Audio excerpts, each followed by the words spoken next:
अगर आप लोगों के निजी तौर पे शिक्षक के तौर पे आप लोगों की क्या समस्या है? क्यों लगता है कि दिल्ली के अंदर अब आपको चेंज की जरूरत है? प्रॉब्लम्स तो हैं ही। एक तो दिल्ली गवर्नमेंट के जो 12 कॉलेजेस हैं वहाँ पैसा नहीं मिल रहे हैं, 6-6 महीने में मिलते हैं। तनख्वाह जो है 3-3 महीने तक नहीं दी हो, तनख्वाह 6 महीने तक नहीं दी हो, पेंशन नहीं दी हो। करोड़ रुपया दिल्ली की जनता से इकट्ठा कर लिया। तो ऐसा नहीं है कि ये जो छोटी मोटी सब्सिडी है उससे बहुत ज़्यादा कोई डायरेक्टली इम्पैक्ट बढ़ रहा है। इनफैक्ट इनडायरेक्टली जो एफ्लुएंट लोग हैं, एफ्लुएंट भी नहीं कहूँगा, मैं कह रहा हूँ कि नॉर्मल लोग हैं, क्योंकि 200 यूनिट आज एक नॉर्मल से नॉर्मल घर के सफिशेंट नहीं है। तो जो भी उससे थोड़ा सा भी ऊपर चलता है उसके ऊपर सेस, उसके ऊपर सरचार्जेस, 11 तरीके के ऐसे टैक्सेस इन्होंने लगा दिए हैं इस दौरान, जिससे दिल्ली की जनता अपने आप को पिसा हुआ महसूस करती है। मैं आपसे वादा करता हूं कि आपकी इन समस्याओं को प्रमुखता के साथ, मजबूती के साथ न सिर्फ अभी मौजूदा सरकार के ऊपर प्रेशर बनाने की कोशिश करेंगे, बल्कि 2025 में जो एक बड़ा बदलाव मैं आज दिल्ली में देख रहा हूँ, क्योंकि हर वर्ग से मिला हूँ, तो उसमें कहीं ना कहीं बदलाव की एक जो पीड़ा है वो नज़र आती है। तो मैं आपको वादा करता हूँ कि इन समस्याओं के साथ आज भी इनको मजबूती के साथ उठाने का काम करेंगे, और आने वाले समय में ऊपर वाले ने मौका दिया, दिल्ली की जनता ने निश्चित ही मन बना रखा है, तो इन समस्याओं का हमें 100% समाधान हम करेंगे। बहुत बहुत धन्यवाद। नमस्कार, फोकलिम दिल्ली देख रहे हैं आप और मैं हूं आपके साथ शाहीन खान। और आप अभी दिल्ली प्रदेश कांग्रेस के अध्यक्ष देवेंद्र जी को सुन रहे थे, क्योंकि यात्रा निकल रही है और अब ये यात्रा पहुंची है दिल्ली के विश्वविद्यालय की तरफ, क्योंकि विश्वविद्यालय है तो जाहिर सी बात है दिल्ली के अंदर जो शिक्षक हैं उनके भी कई मुद्दे होते हैं और वो दिल्ली सरकार के अंतर्गत आते हैं। ऐसे में आप देख सकते हैं शिक्षा संवाद यहाँ पर रखा गया है। दिल्ली विश्वविद्यालय के कुछ प्रोफेसर्स हैं, उन्हीं से जुड़ते हैं और जानते हैं कि इस संवाद के जरिए क्या कुछ बातें हुई हो और कैसे आप सर देख रहे हैं। सर क्या नाम है आपका? डॉक्टर ज्ञानेंद्र नारायण सिंह। तो आप कहाँ पे प्रोफेसर हैं? दयाल सिंह इवनिंग कॉलेज में। सर कैसे देखते हैं आज आप लोगों ने शिक्षक संवाद किया है दिल्ली प्रदेश कांग्रेस अध्यक्ष के साथ? ऐसा मैडम, प्रॉब्लम्स तो हैं ही। एक तो दिल्ली गवर्नमेंट के जो 12 कॉलेजेस हैं वहाँ पैसा नहीं मिल रहे हैं, 6-6 महीने में मिलते हैं। महंगाई तो अपने हिसाब से चलती है और पैसे की जरूरत हर जगह होती है। आप लोगों को सैलरी नहीं मिलती है टाइम दिल्ली फंड्स कॉलेज के लिए, जो 100% फंडेड कॉलेज है उनमें ये समस्या। लेकिन अभी हाल फिलहाल में दिल्ली की मुख्यमंत्री ने 100 करोड़ के तकरीबन बताया गया दिल्ली यूनिवर्सिटी के लिए फंड रिलीज किया गया है। मैडम ऐसा है ना, ऊँट के मुँह में जीरा वो उसी तरह होता है। 6 महीना की सैलरी को आप एक बार देंगे तो वो पीछे में ही चला जाएगा, फिर ब्रेक हो जाती है और फिर वही समस्या जो है कंटिन्यूस में ही होती है। इसके अलावा सर अगर आप लोगों के निजी तौर पे शिक्षक के तौर पे आप लोगों की क्या समस्या है? जैसे पे कमीशन मैडम हर साल हो जाता था, अभी तक पे कमीशन की कोई चर्चा नहीं है, क्योंकि आपको पता है कि जहाँ गेहूं इतने सस्ते मिलते थे उनकी आप मार्केटिंग खुद आप भी लाइवहुड देखिए तो किस तरह से महंगाई बढ़ रही है, उससे तो सारा बड़ा प्रभावित हो रहा है। प्रभाव पड़ता है, असर पड़ता है। तो इस बार आप लोगों को क्या लग रहा है, चेंज होना चाहिए 10 इयर्स? परिवर्तन सृष्टि का नियम है, हर जगह परिवर्तन होना चाहिए, क्योंकि परिवर्तन होने के बाद जो नेतृत्व होता है उनको भी लगता है कि नहीं हमें जो है कुछ बेटर करना चाहिए, क्योंकि लोकतंत्र का सबसे बड़ा काम ही है वेलफेयर स्टेट। बिल्कुल, यानी कि परिवर्तन होना चाहिए 10 साल। सर आप कहाँ पे प्रोफेसर हैं? मैं डॉक्टर भीमराव अंबेडकर कॉलेज में टीचर हूँ और मैं एकेडमिक काउंसिल सदस्य भी हूँ दिल्ली विश्वविद्यालय का। और मेरा कॉलेज दिल्ली गवर्नमेंट के जो 12 कॉलेज हैं जो fully funded by Delhi government है उसमें आता है। और विगत 4 सालों से 2020 से जो हम लोग इरेगुलर पेमेंट ऑफ सैलरीज का परेशानी झेल रहे हैं, हर 3 महीने पर हमारा सैलरी का विलंब होता है, फिर हम प्रोटेस्ट करते हैं डूटा के कॉल पे और उसके बाद वो देर सवेर सैलरी रिलीज होता है। दूसरा जो मेंटेनेंस का है, दिल्ली गवर्नमेंट जो PWD कॉलेजेस का मेंटेनेंस भी करती है, मेंटेनेंस की हालत इतनी खराब है, ग्रांट नहीं आता है, मेंटेनेंस नहीं है, तो ये एक बहुत बड़ी समस्या है। मेन वजीराबाद रोड पे है, तो ये एक बड़ी समस्या है इंफ्रास्ट्रक्चर की, समय पे सर ये बताइए, आप लोग इतनी समस्या बता रहे हैं, हम देखते हैं दिल्ली गवर्नमेंट बार बार अपने शिक्षा मॉडल को लेकर के बहुत ज्यादा जो है एम्फसाइज करती है कि वर्ल्ड लेवल तक उनका शिक्षा मॉडल चला गया है, तो क्या वो सच्चाई है? अगर कॉलेजेस की भी वो मॉडल है, वो हो सकता है मॉडल हो या परिकल्पना में है, या उसको कभी वो एग्जीक्यूट करेंगे पता नहीं, मगर उनका जैसे स्कूलों में आप कुछ देखिए, मगर यूनिवर्सिटी में चाहे वो स्पोर्ट्स यूनिवर्सिटी हो, चाहे अम्बेडकर यूनिवर्सिटी हो, चाहे स्किल यूनिवर्सिटी हो, वहाँ पर क्या हालत है। इस प्रचार के माध्यम से अगर आप दिल्ली विश्वविद्यालय का फीस स्ट्रक्चर देखेंगे और इन तीनों का फीस स्ट्रक्चर देखेंगे तो दोनों में बहुत ज्यादा अंतर है, कई गुने का अंतर है। बिल्कुल, यानी हायर एजुकेशन की अगर बात करें तो सच्चाई यहाँ से नहीं है, अफोर्डेबिलिटी नहीं है।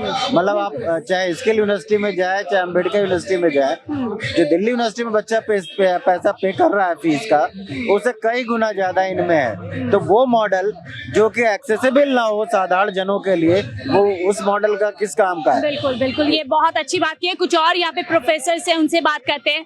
मैम, आपका क्या नाम है? संजय सर, मैं सुष्मिता, डॉक्टर आप कौन से कॉलेज में प्रोफेसर हैं? मैं देशबंधु कॉलेज में हूँ। मैम, कैसे देखती हैं? हम देख रहे हैं लगातार एजुकेशन जो मॉडल है दिल्ली का, उसके बारे में बहुत ज्यादा दिल्ली सरकार बात करती है, बार बार जोर देती है कि वर्ल्ड लेवल का हो गया है, आजकल प्राइवेट स्कूल्स भी ऐसे नहीं है, तो क्या वो एजुकेशन मॉडल दिल्ली के कॉलेजेस में भी आपको दिखता है? देखिए, एजुकेशन एक अगर हम बोले कि एजुकेशन है, हेल्थ है, ये सब जो सेक्टर्स हैं वो आम लोगों से जुड़ा हुआ है। अगर हम एजुकेशन को आम लोगों के तक लेके जाते हैं तो शिक्षित जो भारतीय होंगे वो शिक्षित होंगे। आफ्टर ऑल हमारा जो आउटकम निकलेगा वो शिक्षित होएगा। तो इसको तो बहुत ही अच्छे लेवल से हमें करना चाहिए। मोर ओवर, अगर वर्ल्ड लेवल की बात करते हैं या हमारे दूसरे देश में से हमारे पास में जो मॉडल्स आते हैं, अगर वो मॉडल्स हमारे में यहाँ पे देश में अप्लाई करते हैं, वो अप्लाई करने के लिए हमें उस देश को, अपने देश को वहाँ तक लेके जाना पड़ेगा। हकीकत ये है कि यहाँ पे नहीं हो पा रहा। हकीकत कुछ और है। और दिल्ली राजधानी की बात की जा रही है। सर, आप लोगों ने शिक्षक संवाद किया, क्या कुछ बातचीत आपकी हुई, और आप लोग क्यों लगता है कि दिल्ली के अंदर अब आपको चेंज की जरूरत है? दिल्ली के अंदर इसलिए चेंज की जरूरत है कि वर्तमान दिल्ली की सरकार ने वो सब कर दिया जो कि कभी इस दिल्ली में हुई नहीं। 12 कॉलेजेस थे दिल्ली सरकार में, दिल्ली सरकार के फंडेड, जो दिल्ली विश्वविद्यालय के तहत कार्यरत है। ऐसा आज तक नहीं हुआ उनकी स्थापना से लेके आज तक कि किसी सरकार ने तनख्वाह जो है 3-3 महीने तक नहीं दी हो, तनख्वाह 6 महीने तक नहीं दी हो, पेंशन नहीं दी हो, उनके मेडिकल रिएम्बर्समेंट नहीं दिए हो, उनके चिल्ड्रन केयर अलाउंसेस नहीं दिए होंगे। तो इतनी शर्मनाक बात है जो कि कई स्टेट्स में सुने जाते थे, वो आज दिल्ली में हो चुकी है।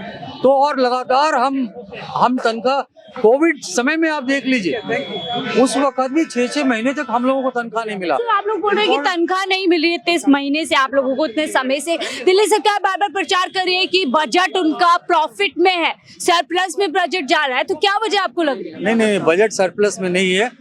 देखिए, अगर उनकी मिस मैनेजमेंट है उसके लिए हम जिम्मेदार नहीं है। हम एक पब्लिक फंडेड इंस्टीट्यूशन है, और अगर हम टीचिंग इम्पार्ट करते हैं तो हमें तनख्वाह चाहिए, और हमारे तमाम वो अलावेंसेस चाहिए जिसके सहारे अपने जीवन का निर्वहन कर रहे हैं। पीपुल्स लाइवलीहुड एक सबसे बड़ा मुद्दा है, और उस पर कुठाराघात नहीं कर सकती कोई सरकार, हम उसे नहीं करने देंगे। और हम इसलिए बदलाव चाहते हैं कि इन कॉलेजेस को, शिक्षण व्यवस्था को बहुत सुचारू रूप से चलाई जा सके, व्यवस्थित किया जा सके। और आप सुन रहे हैं समस्या कितनी है।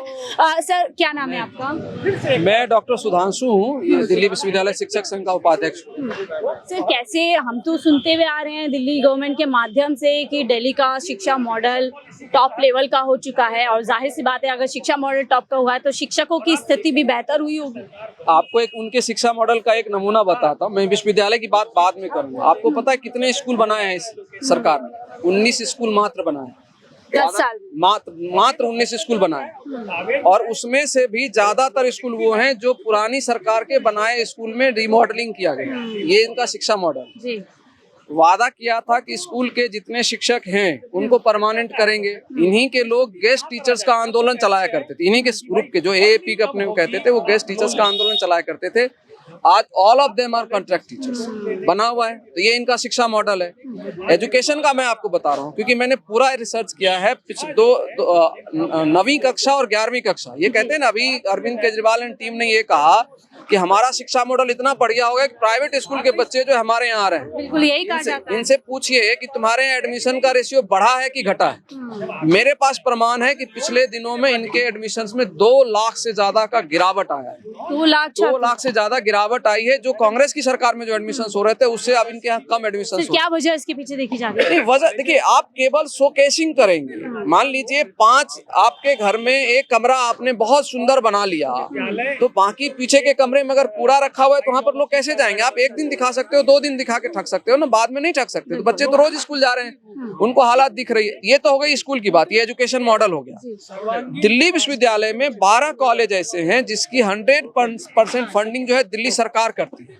आपको पता है, मैं पहले 2017 से 19 में डूटा का उपाध्यक्ष था, तब से, और अब दोबारा बना हूं तब से, पिछले 5 साल से इस सरकार से लड़ रहे हैं कि उनको सैलरी दो। ये 5-5 महीने 4-4 महीने में थोड़ा सा ग्रांट जारी करते, जैसे पहले स्टेट यूनिवर्सिटी में हुआ करती थी। आज वो हालत दिल्ली यूनिवर्सिटी के कॉलेजों की है कि अभी हाल फिलहाल में सर दिल्ली गवर्नमेंट ने अनाउंस किया था कि सब 100 करोड़ रुपए रिलीज किए गए हैं दिल्ली। वही तो कह रहा हूँ। वो मैं अभी जब हम लोग प्रदर्शन करते हैं, 100 करोड़ कैसे रिलीज हुआ? एलजी के ऑफिस में हमने प्रदर्शन किया, उसके बाद सीएम आवास पे प्रदर्शन किया। तो हर बार 3 महीने पे ये क्या करते हैं, 4 महीने 5 महीने की सैलरी इकट्ठा हुई, 3 महीने का जारी होता है, 2 महीने का बैलेंस बच जाता है। तो टीचर्स को ना तो आज मेडिकल बिल मिल रहा, ना एलटीसी मिल रहा, उनके बच्चों का बिल नहीं मिल रहा, महीने की पूरी सैलरी नहीं मिलती, 3-3 महीने 2-2 महीने दीपावली निकल जाता है, फिर सैलरी मिलती है। ठीक है, यानी समस्याएं बहुत है और दिखाया कुछ और जा रहा है, हकीकत कुछ और है। फिर अब आपको सर क्या लगता है, क्या यही वजह है कि दिल्ली को अब चेंज की जरूरत है? बिल्कुल जरूरत है ना। आप देखो, ये कोई भी कंपैरिजन तो करेगा ना। हम लोग आज से नहीं है दिल्ली यूनिवर्सिटी, 98 से 96 से हूँ मैं। पिछले 15 साल की कांग्रेस की सरकार में तब तो कोई दिक्कत नहीं है सैलरी देने की 12 कॉलेजों में। और आप जाकर देखो, शीला दीक्षित गवर्नमेंट ने दीनदयाल उपाध्याय कॉलेज उठा लो, केशव कॉलेज, उनकी बिल्डिंग जाकर देखो क्या काम करके दिया, क्या बिल्डिंग्स बना के दी। ये उल्टा क्या कर, जो फी बढ़ाए जा रहे हैं, जितने डीटीयू हैं, दिल्ली यूनिवर्सिटी के जो इनके कॉलेजेस हैं, इन्होंने जो ये एनएलयू है, नेशनल लॉ यूनिवर्सिटी जो स्टेट्स की है, सबकी फी आज कितनी है? एनएलयू की फी है, अगर आप पूरा एक 5 साल का कोर्स आप करते हो तो आपको 20 लाख रुपया फी देना पड़ेगा। कौन गरीब? 5 साल की फी। और इंजीनियरिंग करोगे तो उसमें भी आपको 12 लाख फी देनी पड़ेगी। कौन बच्चा पढ़ेगा? ये वादा करते थे SC ST OBC का। आपको पता है, ये जो स्कॉलरशिप शुरू की थी ना, एक कोचिंग देंगे SC ST बच्चों को, जरा उनको पता करके देखो। हाल फिलहाल में हाँ, पिछले 3 साल से बंद है। 1 साल दिया, शोशाबाजी कर ली और बंद। सर, ये जो आरोप लगता है कि केंद्र सरकार में बैठी बीजेपी, LG साहब काम नहीं करने दे रहे, क्या आपको ये वजह लगती है या सिर्फ ठीकरा फोड़ा जाता है? नहीं, वो भी एक वजह हो सकती है, लेकिन सवाल ये है, पैसा देने में तो LG साहब ने जो योजनाएं चल रही थी उसमें तो रोक नहीं रहे होंगे ना। वो हो सकता है नई योजना में रोकते हैं। और ये इसके लिए मतलब दिल्ली की जनता क्यों बोलते हैं? मतलब बीजेपी और आम आदमी पार्टी के झगड़े में दिल्ली की जनता ओनरशिप सरकार को लेनी पड़ेगी। तमाम मुद्दों पर बात कर रहे थे। देखिए, जो शिक्षा मॉडल लगातार आम आदमी पार्टी जिसको दिल्ली का नहीं बल्कि देश का सबसे बेस्ट मॉडल बताती जा रही है, उसकी हकीकत कुछ और ही इन शिक्षकों की ज़बानी हमें सुनने के मिल रही है। समय का अभाव है, इनसे दोबारा जुड़ेंगे और तफ्तीश से जानेंगे कि आखिरकार दिल्ली यूनिवर्सिटी की स्थिति क्या है। फिलहाल आप इस रिपोर्ट के बारे में क्या सोचते हैं, हमें जरूर बताइएगा। फिलहाल के लिए दीजिए इजाजत। आप देख रहे थे 4PM दिल्ली।